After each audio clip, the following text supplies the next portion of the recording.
Right, it's time to find out what's been making a buzz in the media today. For Media Watch, I'm joined by James Creedon. Hi, Hello Laura. there, James. And of course, the leaked audio tape of children being held at that facility in the United States, the children of immigrants who'd crossed the southern border into the US, has gone viral, hasn't it? It has. I think it might be interesting for viewers in North America to know that it's like the top story on the French edition of the Huffington Post, for example. I mean, this is... The French press is carrying it, right? It is, right. So État de choc, I suppose, wordplay on États-Unis, United States, a state of shock. And that is the top story right now on the Huffington Post website.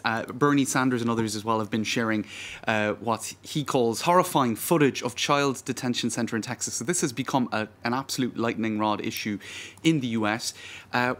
This is an analysis piece in the Huffington Post again, here, the French edition, saying that what has happened in the US would actually not be in any way possible in France because of various conventions and laws that France has signed.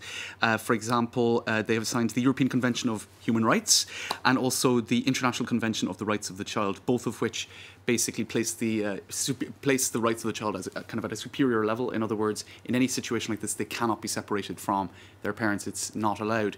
Now, having said that, there are situations where France has also been wrapped on the knuckles. In Mayotte, which is one of the most recent département French territory in the Indian Ocean, there are 4,000 asylum seekers being held in various detention centres, including children. And the European Court of Human Rights has, on 6 occasions since 2012,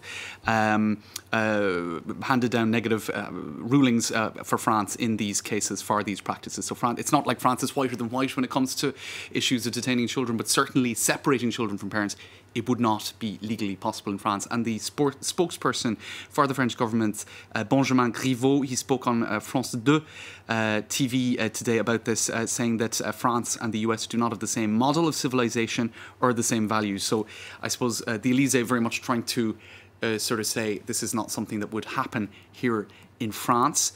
And we saw, I suppose, very much unity regarding how, a common approach in any case, European approach for the migrant crisis today. A bit late in the day, some might say, Yes. but they are trying to come up with a solution ahead of the EU summit, aren't they, later this month. So you've got European politicians talking about what's going on in the United States, and you've got the US President, Donald Trump, wading in to what he thinks is happening here in Europe, most notably Germany, of course. That's right. So two tweets 2 days in a row, really sort of digging the knife in, figuratively speaking, to Angela Merkel and her political woes very much on the migration issue. The people of Germany are turning against their leadership as migration is rocking the already tenuous Berlin coalition. Crime in Germany way up. That's the second time, or that was yesterday's tweet, and that's not factually correct. Crime in Germany is at its lowest level since 1992. Big mistake made all over Europe in allowing millions of people in who have so strongly and violently changed their culture. So very strong words, very unfriendly sort of gesture to Angela Merkel in the midst of her... Some unwanted meddling, might be. That's right. Now, The Guardian, Alan Posner writing here, when it comes to Germany, there's method in Trump's madness. I suppose you don't need to be a genius to figure this one out. He's trying to divert attention, basically, from what's happening in Mexico. I've given up trying to find a method in the madness of Donald Trump, but his recent attack on the German government at least makes political sense. Under fire over the inhumane treatment of immigrant children on the US border, Trump is telling his supporters that an overly harsh treatment of illegal immigrants is surely better than the chaos Angela Merkel's open door policy has created. So, and he doesn't get on well with Angela Merkel anyway, no, as we know. No. And he did throw a statistic in as well at one point. He said crime's gone up 10%. He didn't give a time frame. He just said crime in Germany is up 10%. And the Interior Minister no source or anything like that. Released stats saying that that's just not true. This is brilliant. Let's talk about this.